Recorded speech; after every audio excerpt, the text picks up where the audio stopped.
Sesaat lagi Anda akan mendengarkan program Renungan Sahabat Seperjalanan bersama Pendeta Wendy Pratama. Selamat mendengarkan.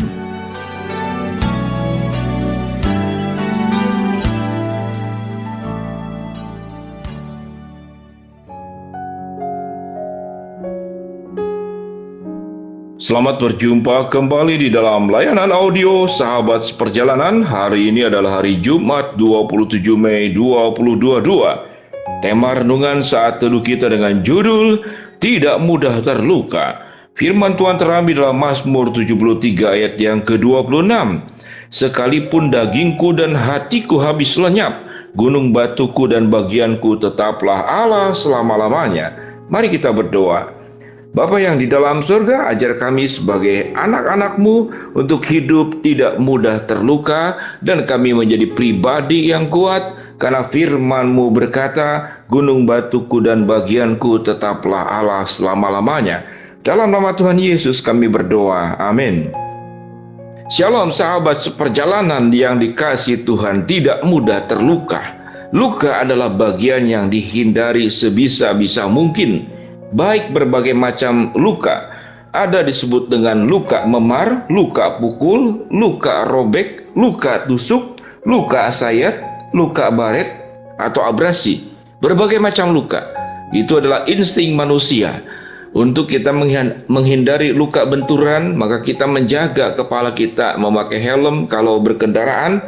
Kalau untuk memakai luka, kemudian dalam banyak aspek kita memakai sabuk pengaman untuk menjaga agar kaki kita tidak terluka, maka kita akan memakai sepatu. Buat ibu-ibu rumah tangga, tatkala membersihkan duri-duri ikan, maka memakai sarung tangan khusus. Demikian juga pegawai-pegawai bangunan. Dia akan melakukan safety tertentu untuk menghindari luka jatuh dari tempat tinggi, maka dikaitkan katakanlah ikat tali pengaman. Sahabat seperjalanan, namun manusia punya hal yang berbeda kalau berbicara tentang luka kehidupan. Kalau untuk luka-luka jasmani, manusia itu sangat pandai sekali. Tapi kalau berbicara tentang luka kehidupan yang dikarenakan oleh perkataan orang lain, yang dikarenakan perlakuan orang lain, yang dikarenakan oleh niat-niat yang tidak baik pada setiap diri orang lain yang ditujukan kepada kita, kita itu sangat mudah sekali dan telanjang untuk dilukai. Dan yang menariknya justru diri sendirilah yang membiarkan dan memberikan diri untuk terluka. Alkitab dengan jelas mengatakan bahwa sekalipun dagingku dan hatiku habis lenyap. Bagian ini berbicara tentang apa? Pemazmur Daud banyak berbicara tentang ketidakadilan yang dialami, yang dihadapi. Dikatakan di sini sekalipun dagingku, ini berbicara tentang ancaman. Ancaman memang secara fisik.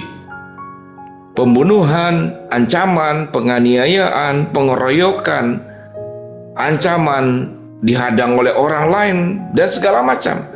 Dan dikatakan hatiku pun habis lenyap. Ini berbicara tentang berbagai hal yang dijelaskan tadi. Karena ucapan, karena tindakan orang, bullying, penghinaan, pengkhianatan, kesengajaan yang dilakukan untuk menyingkirkan hidupmu dari oleh orang-orang yang tidak menyukai kamu. Sahabat seperjalanan, semuanya itu bisa menimbulkan banyak luka kehidupan. Lalu bagaimana sikap kita? Bagaimana sikap kita untuk menghadapinya? Kita tidak mungkin menghindari berbagai macam persoalan yang bisa menimbulkan luka hati, luka kehidupan, luka perasaan di dalam diri kita. Namun kita bisa meminimalisir dan menghindarinya agar luka itu tidak terjadi di dalam kehidupan kita. Sebelum kita berbicara bagaimana cara mengatasinya, kita akan melihat penyebab luka secara fisik. Penyebab luka yang sulit sembuh, infeksi, sirkulasi darah yang buruk, cedera berulang pada luka, kekurangan nutrisi karena terbiasa minum alkohol, kurang istirahat, atau karena kondisi medis tertentu. Jadi artinya kalau ada luka yang sulit sembuh, itu dikarenakan persoalan pada bagian dalam tubuh. itu luka yang sulit sembuh. Tapi kalau luka yang terjadi karena tindakan dari luar ke dalam diri kita, kalau kita sudah menjaga diri dengan baik, kemudian tetap terluka, maka itu urusannya lain. Jadi ada tindakan kita menjaga diri dari luka, kemudian mempersiapkan diri tatkala terluka, bagaimana kita punya proses untuk sembuh dari luka dengan lebih cepat. Tetapi kalau anggota dalam tubuh kita itu tidak baik, kita tidak jaga kesehatan, kita tidak jaga nutrisi, kita tidak berjuang agar aliran darah itu terjadi, berlangsung dengan sehat dan baik, kita juga kurang istirahat, lalu kita juga membiarkan cedera luka berulang, maka semuanya itu akan memperburuk. Berbicara tentang luka kehidupan, sahabat perjalanan, maka apa yang harus kita lakukan? Ada 3 hal. Belajarlah untuk menerima kenyataan hidup. Kenyataan hidup adalah sesuatu yang terjadi dan tidak bisa kita hindari. Seburuk apapun, itulah kenyataan hidup yang terjadi. Jangan terus kemudian menolaknya. Jangan terus kemudian mempersalahkannya. Yang kedua, belajar percaya kepada Sang Penguasa. Yang firman Tuhan katakan, gunung batuku dan bagianku, tetaplah Allah selama-lamanya. Mempercayai kepada Sang Pengendali kehidupan, yaitu Allah sendiri. Sehingga kita tidak mudah terluka, kita tidak mudah khawatir, kita tidak mudah cemas, kita tidak mudah terus memikirkan pembicaraan, percakapan orang lain, tindakan orang lain yang menimbulkan sakit hati, yang menimbulkan kemarahan, yang menimbulkan ketidakpuasan, bahkan keinginan untuk membalas kembali. Lalu apa yang perlu kita lakukan selain kita menerima kenyataan hidup, percaya kepada Sang Penguasa? Maka jangan salah berharap. Yang berikut, jangan salah menghadap. Apa yang dimaksud dengan jangan salah berharap? Berharap orang lain yang berubah. Berharap keadaan itu bisa berubah. Berharap bahwa yang pihak luar itu bisa mengerti, memahami, dan menerima kita. Maka itu disebut dengan salah berharap. Yang berikut, jangan salah menghadap. Apa bedanya berharap dan menghadap? Sewaktu kita punya persoalan, punya kesulitan hidup, luka-luka hidup yang terjadi, lalu kita salah menghadap. Kita bercakap-cakap dengan orang yang tidak tepat. Keadaan bukan membaik, bahkan makin memburuk. Maka jangan salah menghadap. Kalau engkau menghadap kepada Allah, maka terjadilah dalam Mazmur 73 ayat 26.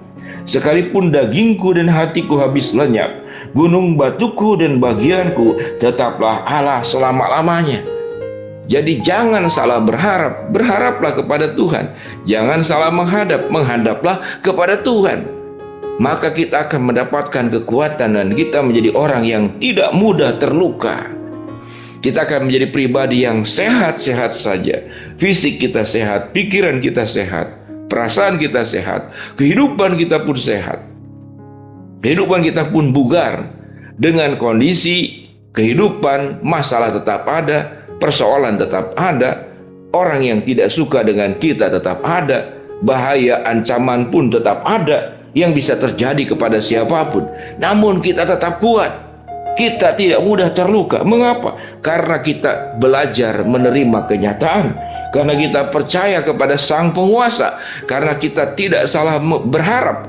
Dan karena kita pun tidak salah berharap. Mari sahabat seperjalanan, jangan menjadi pribadi yang mudah terluka, tapi jadilah pribadi yang tidak mudah terluka kalau Allah berserta menolong kita. Mari kita berdoa. Bapa dalam surga, hamba-Mu berdoa buat sahabat seperjalanan yang sedang sakit, Tuhan jamah sembuhkan.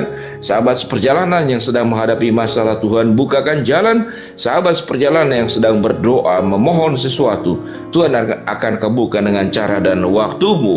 Dan biarlah kami semua sahabat seperjalanan menjadi pribadi yang tidak mudah terluka. Kalaupun terluka, kami cepat sembuh dari luka. Dalam nama Tuhan Yesus kami berdoa. Amin. Shalom sahabat seperjalanan, Tuhan memberkati kita semua.